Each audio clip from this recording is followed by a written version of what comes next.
Gollum got into his boat and shot off from the island, while Bilbo was sitting on the brink, altogether flummoxed, at the end of his way and his wits.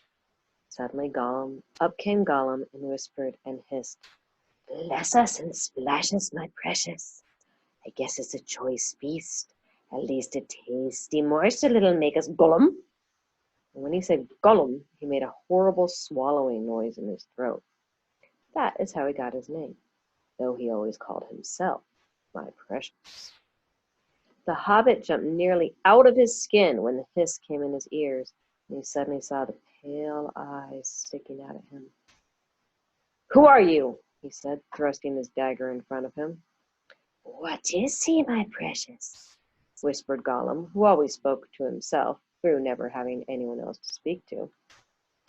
This is what he had come to find out, for he was not really very hungry at the moment, only curious. Otherwise, he would have grabbed first and whispered afterwards. "I am Bilbo Baggins. I have lost the dwarves. I have lost the wizard. I don't know where I am, and I don't want to know if only I can get away." "What has it got in its hands?" said Gollum, looking at the sword, which he did not quite like.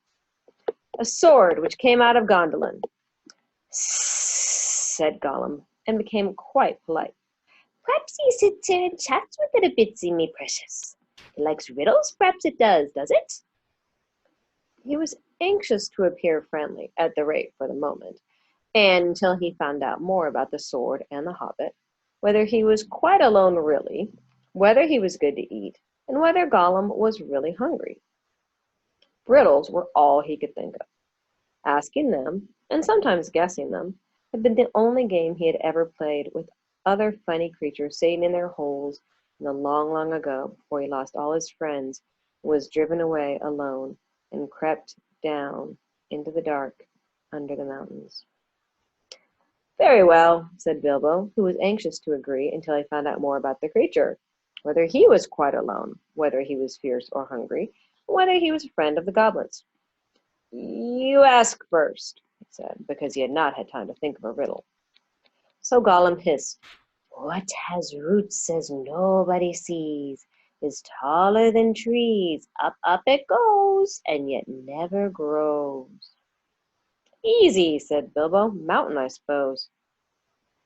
"Does it guess easy? It must have a competition with us, my precious. If precious asks, and it doesn't answer, we eats it, my precious.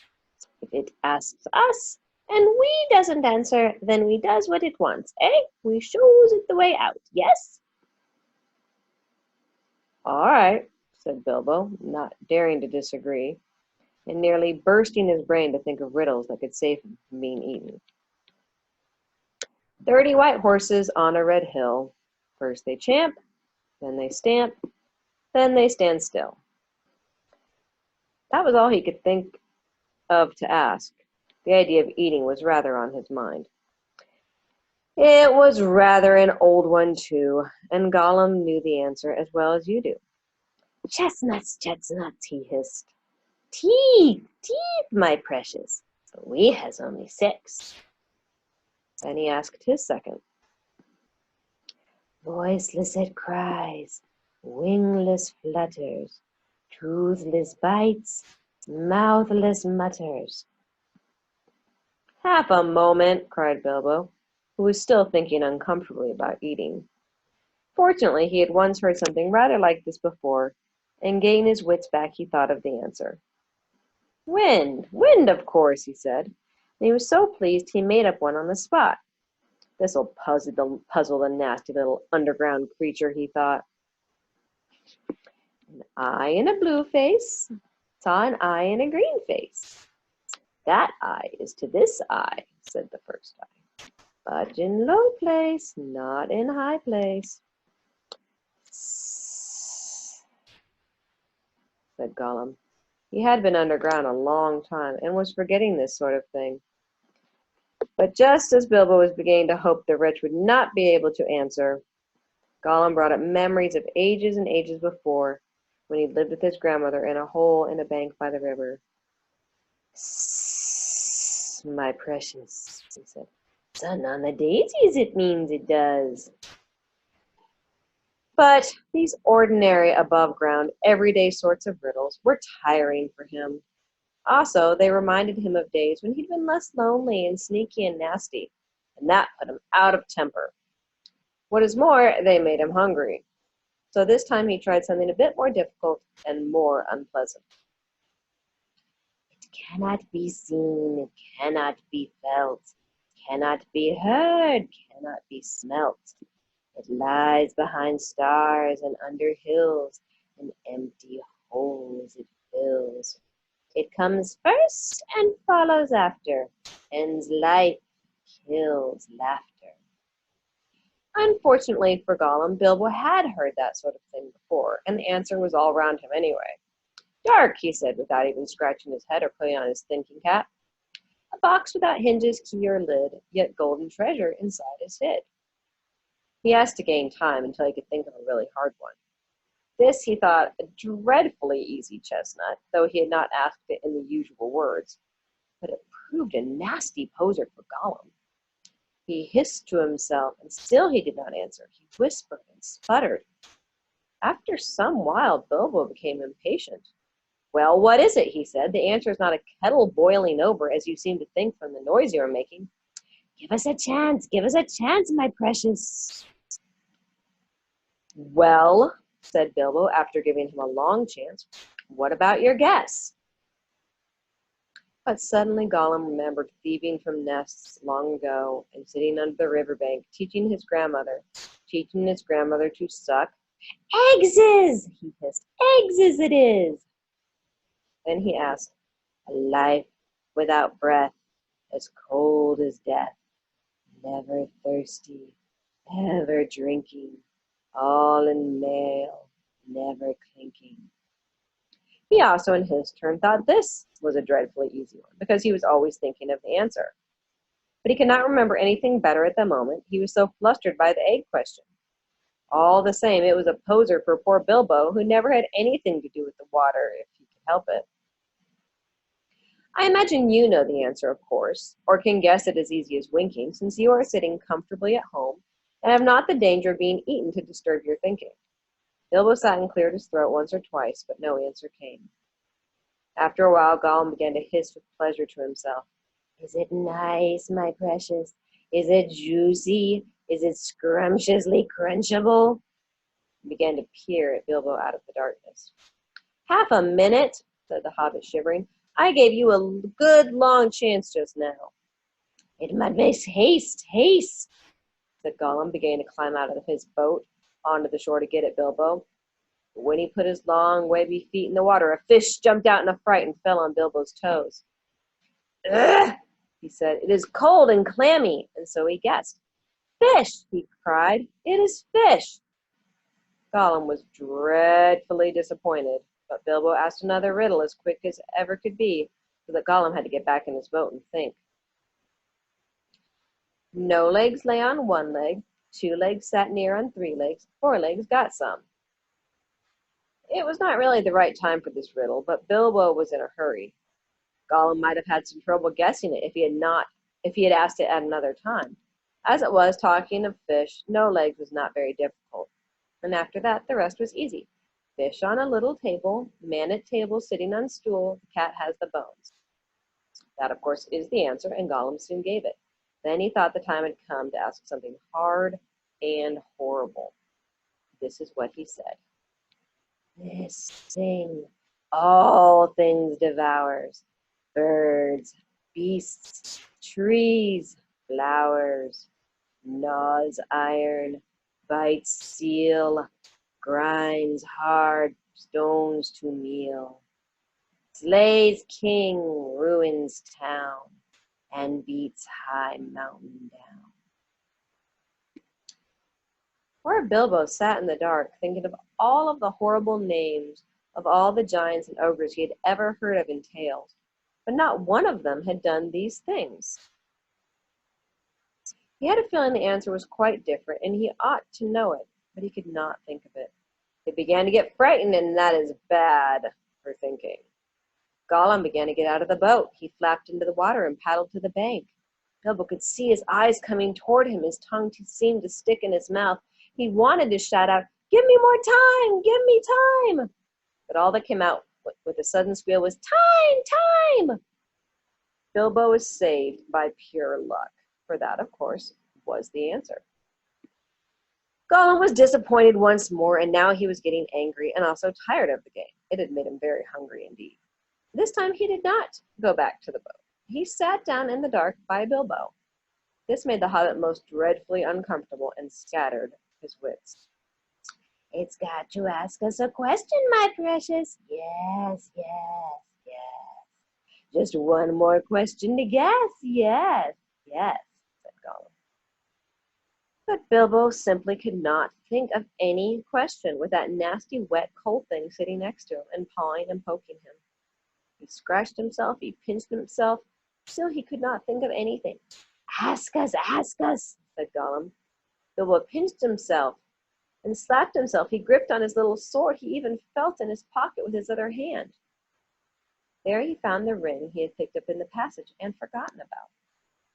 What have I got in my pocket? He said aloud. He was talking to himself, but Gollum thought it was a riddle, and he was frightfully upset. Not fair, he hissed. It isn't fair, my precious, is it, to ask what it's got in its nasty little pockets is? Bilbo, seeing what had happened and having nothing better to ask, stuck to his question. What have I got in my pocket? He said louder. Psst, hissed Gollum. It must give us 3 guesses, my precious. 3 guesses. Very well, guess away, said Bilbo. Hanses, said Gollum.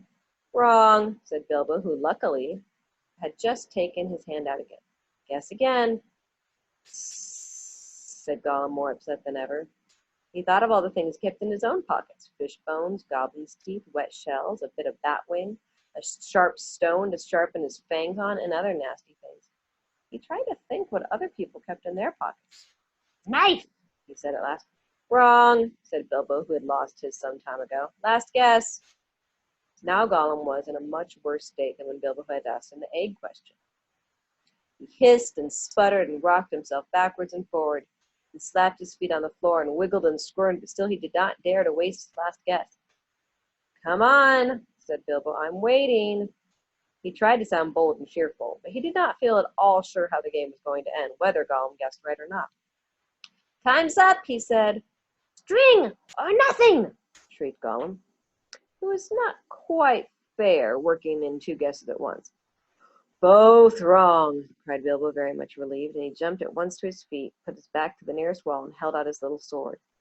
He knew, of course, that the riddle game was sacred and of an immense antiquity. Even wicked creatures were afraid to cheat when they played at it. But he felt he could not trust this slimy little thing to keep any promise in a pinch. Any excuse would do for him to slide out of it. And, after all, that last question had not been a genuine riddle according to the ancient laws. But at any rate, Gollum did not at once attack him. He could see the sword in Bilbo's hand. He sat still, shivering and whispering. At last Bilbo could wait no longer.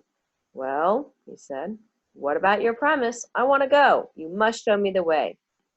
Did we say so, precious? Show the nasty little Bagginses the way out? Yes. What has it got in its pockets, eh?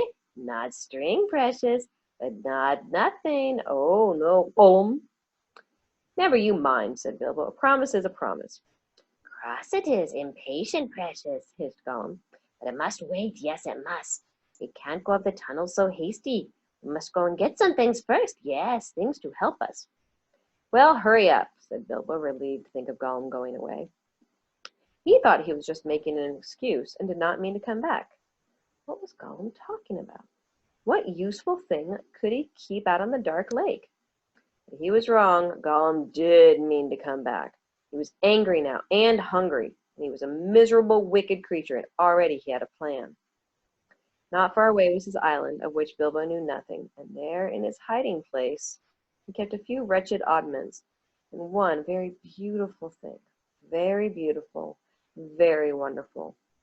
He had a ring, a golden ring, a precious ring. My birthday present, he whispered to himself, as he had often done in the endless dark days. That's what we wants now, yes, we wants it. He wanted it because it was a ring of power, and if you slipped that ring on your finger, you were invisible, and only in the full sunshine could you be seen, and then only by your shadow, and that would be shaky and faint. My birthday present. It came to me on my birthday, my precious. So he had always said to himself, but who knows how Gollum came by that present ages ago in the old days when such rings were still at large in the world. Perhaps even the master who ruled them could not have said. Gollum used to wear it at first till it tired him, then he kept it in a pouch next to its skin till it galled him, and now he usually hid it in a hole in the rock on his island, and was always going back to look at it. And still sometimes he put it on when he could not bear to be parted from it any longer, or when he was very, very hungry and tired of fish. Then he would creep along dark passages looking for stray goblins. He might even venture into places where the torches were lit and made his eyes blink and smart, where he would be safe. Oh, yes, quite safe. No one would see him a few hours he had worn it and caught a small goblin imp. How it squeaked! He still had a bone or two left to gnaw, but he wanted something softer. Quite safe, he whispered to himself. It won't see us, will it, my precious? No, it won't see us, and its nasty little sword will be useless. Yes, quite. That was what was in his wicked little mind as he slipped suddenly from Bilbo's side and flapped back to his boat and went off into the dark. Bilbo thought he had heard the last of him. Still he waited a while, for he had no idea how to find his way out alone. Suddenly he heard a screech. It sent a shiver down his back. Gollum was cursing and wailing away in the gloom, not very far off by the sound of it. He was on his island, scrabbling here and there, searching and seeking in vain. Where is it? Where is it? Bilbo heard him crying. Lost it is, my precious, lost! Lost! Curse us and crush us, my precious is lost! What's the matter? Bilbo cried. What have you lost? It mustn't ask us, shrieked Gollum. Not its business. No, Gollum, it's lost. Gollum, Gollum, Gollum. Well, so am I, cried Bilbo, and I want to get unlost. I won the game and you promised, so come along. Come and let me out, and then go on with your looking.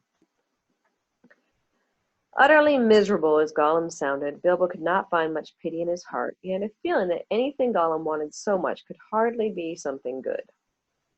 Come along, he shouted. No, not yet, precious, Gollum answered. We must search for it. It's lost, Gollum. But you never guessed my last question, and you promised, said Bilbo. Never guessed, said Gollum. Then suddenly out of the gloom came a sharp hiss. What has it got in its pockets? Tell us that. It must tell us first. As far as Bilbo knew, there was no particular reason why he should not tell. Gollum's mind had jumped to a guess quicker than his, naturally, for Gollum had brooded for ages on this one thing. He was always afraid of it being stolen. But Bilbo was annoyed at the delay. After all, he had won the game pretty fairly at a horrible risk. Answers were to be guessed, not given, he said. But it wasn't a fair question, said Gollum. Not a riddle, precious, no. Oh, well, if it's a matter of ordinary questions, Bilbo replied, then I asked one first. What have you lost? Tell me that. What has it got in its pockets? The sound came hissing louder and sharper, and as he looked toward it, to his alarm, Bilbo now saw two small points of light peering at him. As suspicion grew in Gollum's mind, the light of his eyes burned with a pale flame. What have you lost? Bilbo persisted. But now the light in Gollum's eyes had become a green fire. It was coming swiftly nearer. Gollum was in his boat again, paddling wildly back to the dark shore, and such a rage of loss and suspicion was in his heart that no sword had any more terror for him. Bilbo could not guess what had maddened the wretched creature, but he saw that all was up and that Gollum meant to murder him at any rate. Just in time he turned and ran blindly back up the dark passage down which he had come, keeping close to the wall and feeling it with his left hand. What has it got in its pockets? He heard the hiss loud behind him and the splash as Gollum leapt from his boat. What have I wonder, he said to himself, as he panted and stumbled along. He put his left hand in his pocket. The ring felt very cold as it quietly slipped onto his groping forefinger. The hiss was close behind him. He turned now and saw Gollum's eyes like small green lamps coming up the shore. Terrified, he tried to run faster, but suddenly he struck his toes on a snag on the floor and fell flat with his little sword under him. In a moment, Gollum was on him, but before Bilbo could do anything, recover his breath, pick him up, or raise his sword, Gollum passed by, taking no notice of him, cursing and whispering as he ran. What could it mean? Gollum could see in the dark. Bilbo could see the light of his eyes palely shining even from behind. Painfully, he got up and sheathed his sword, which was now glowing faintly again. And very cautiously he followed. There seemed to be nothing else to do. There was no good crawling back down to Gollum's water. Perhaps if he followed him, Gollum might lead him to some way of escape without meaning to. Curse it, curse it, curse it, hissed Gollum. Curse the Baggins! It's gone! What has it got in its pockets? Oh, we guessed, my precious. He's found it. Yes, he must have. My birthday present. Bilbo pricked up his ears. He was at last beginning to guess himself. He hurried a little, getting as close as he dared behind Gollum, who was still going quickly, not looking back, but turning his head from side to side as Bilbo could see from the faint glimmer on the walls. My birthday present. Curse it! How did we lose it, my precious? Yes, that's it. We came this way last when we twisted that nasty little squeaker, that's it. Curse it, it slipped from us after all these ages and ages. It's gone, Gollum! Suddenly Gollum sat down and began to weep. A whistling, gurgling sound horrible to listen to. Bilbo halted and flattened himself against the tunnel wall. After a while, Gollum stopped weeping and began to talk. He seemed to be having an argument with himself. It's no good going back to search, no. We don't remember all the places we visited. It's no use. The Baggins has got it in its pockets. The nasty noiser has found it, he says. We guesses, precious, only guesses. We can't know till we find the nasty creature and squeezes it. It doesn't know what the present can do, does it? Just keep it in its pockets. It doesn't know and it can't go far. It's lost itself, the nasty nosy thing. It doesn't know the way out, it said so. It said so, yes, but it's tricksy. It doesn't say what it means. It won't say what it's got in its pockets. It knows a way in. It must know a way out, yes. It's off to the back door. The back door, that's it. The goblins will catch it then. It can't get out that way, precious. Gollum! Goblins! Yes, but if it's got the present, our precious present, then the goblins will get it, Gollum. They'll find it. They'll find out what it does. We shan't ever be safe again. No, Gollum. One of the goblins will put it on, and then no one will see him. He'll be there, but not seen. Not even our clever eyes will notice him. And he'll come creepsy and tricksy and catch us. Gollum! Gollum! Let's stop talking, precious, and make haste. The Baggins has gone that way. We must go quick and see. Go, not far now. Make haste. With a spring, Gollum got up and started shambling off at a great pace. Bilbo hurried after him, still cautiously, though his chief fear now was of tripping on another snag and falling with a noise. His head was a whirl of hope and wonder. It seemed that the ring he had was a magic ring. It made you invisible. He had heard of such things, of course, in old ancient tales. It was hard to believe he'd really found one by accident. Still, there it was. Gollum with his bright eyes had passed them by, only a yard to one side. On they went, Gollum flip-flapping ahead, hissing and cursing, and Bilbo behind, going as softly as a hobbit can. Soon they came to places where, as Bilbo had noticed on the way down, side passages opened this way and that. Gollum began at once to count them. One left, yes. One right, yes. Two right, yes. Two left, yes, and so on. As the count grew, he slowed down. He began to get shaky and weepy, for he was leaving the water further and further behind, and he was getting afraid. Goblins might be about, and he had lost his ring. At last he stopped by a low opening on their left as they went up. 7 right, yes. 6 left, yes. He whispered, this is it. The way to the back door, yes. Here's the passage. He peered in and shrank back. But we dursn't go in, precious. No, we dursn't. Goblins is down there. Lots of goblins is. We smells them. What do we do? Curse them and crush them. We must wait here, precious. Wait a bit and see. So they came to a dead stop. Gollum had brought Bilbo to the way out after all, but Bilbo could not get in. There was Gollum sitting humped right in the opening, and his eyes gleamed cold in his head as he swayed it from side to side between his knees. Bilbo crept away from the wall more quietly than a mouse, but Gollum stiffened at once and sniffed, and his eyes went green. He could not see the hobbit. He was now on the alert, and he had other senses that the darkness had sharpened, hearing and smell. He seemed to be crouched right down with his flat hands splayed on the floor and his head thrust out, nose almost to the stone.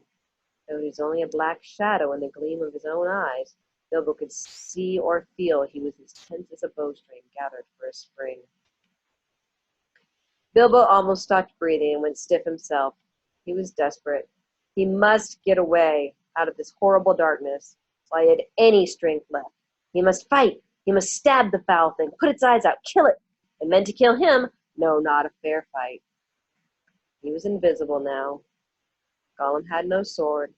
Gollum had not actually threatened to kill him or tried to yet. He was miserable, alone, lost. A sudden understanding, pity mixed with horror, welled up in Bilbo's heart. A glimpse of endless, unmarked days without light or hope of betterment. Hard stone, cold fish, sneaking and whispering. All these thoughts passed in a flash of a second. He trembled, and then, quite suddenly, in another flash, as if lifted by a new strength and resolve, he leaped. No great leap for a man, but a leap in the dark. Straight over Gollum's head he jumped, 7 feet forward and 3 in the air. Indeed, had he known it, he only just missed cracking his skull in the low arch of the passage. Gollum threw himself backwards and grabbed as the hobbit flew over him, but too late. His hand snapped on thin air, and Bilbo, falling fair on his sturdy feet, sped off down the new tunnel.